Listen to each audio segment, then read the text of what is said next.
Farage, Tate, and Davidson speak openly about Starmer leaked clip sparks public uproar. You're not going to believe what was just leaked. Nigel Farage, Andrew Tate, Jim Davidson. Three of the most outspoken, unfiltered voices in Britain and beyond caught in a private moment, speaking candidly about Keir Starmer and what they really think of his leadership. But here's the kicker: this wasn't a political panel. It wasn't a podcast. It was never meant to go public. And now, it's everywhere. The internet is in meltdown, Labour supporters are furious, and even some Tory insiders are asking, did Starmer just lose control of the narrative again? Let's break it all down. According to early reports, the clip, about 90 seconds long, was recorded during an off-air moment between media takes. We don't know who recorded it. We don't know why it was released. But what we do know is what was said. In the audio, you hear Farage say, "Starmer's playing a dangerous game, pandering to the centre, pretending he's left. No wonder no one trusts him." Then comes Andrew Tate's voice, sharp, direct. He's weak. He doesn't lead, he reacts. And when it matters most, he disappears. And Jim Davidson adds, with a sarcastic laugh, "I've seen better performances at Butlin's Mate. The guy couldn't inspire a wet sponge." The clip cuts off abruptly, but not before setting every social feed on fire. Within an hour of it surfacing, the audio was trending on Twitter, YouTube, TikTok, you name it. Thousands of reactions. Thousands of stitches and duets. And the comments. A total battlefield. One tweet read, "Farage is Farage, but Tate and Davidson? This is a political pile-on disguised as pub talk." Another went viral with a very different tone. "Say what you want about those three, but they're saying what no Labour MP dares to." You could feel it. This wasn't just a leak. It was a moment. And the outrage wasn't just from the usual corners.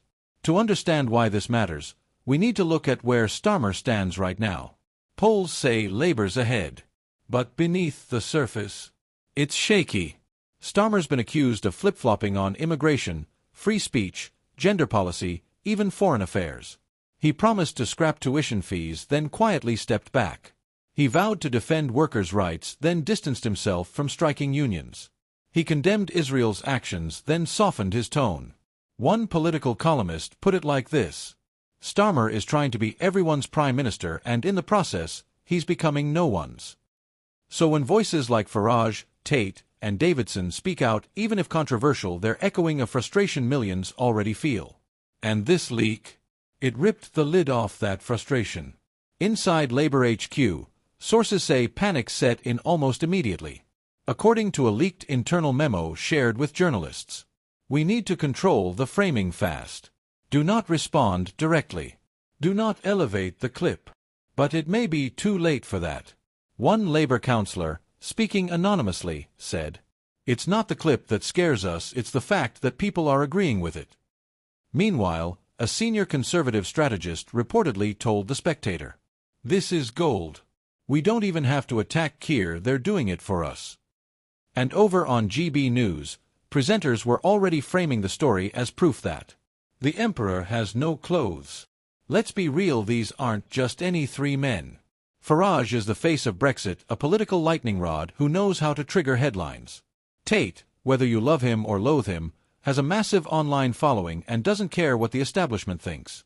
And Davidson, a working-class icon to some, a relic to others, but either way, he taps into old-school frustration. When those three say something, especially about someone like Starmer, it sticks. It doesn't matter if it's right or wrong. It matters that people are listening.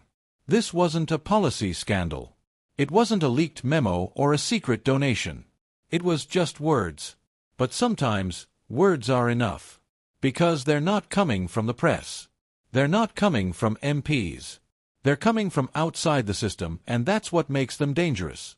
People trust Farage to be blunt. They trust Tate to be unapologetic. They trust Davidson to say what others won't. And if they're all pointing in the same direction, even for just 90 seconds, people start looking harder at who they're pointing at. And for Starmer, that could spell trouble. So what now? Will Labour try to ignore it? Will Starmer attempt some clever soundbite in his next speech, something to paint his critics as divisive? Or will the public, once again, do what no campaign manager can predict and start drifting further from the political class altogether? Because if this moment proved anything, it's that respect isn't granted by titles or poll numbers. It's earned and it's fragile. And right now, Keir Starmer is learning just how quickly a few voices, a leaked clip, and a fed-up public can change everything. Drop your thoughts in the comments. Is this just noise from the usual suspects, or a sign that something's breaking inside UK politics? We want to hear from you.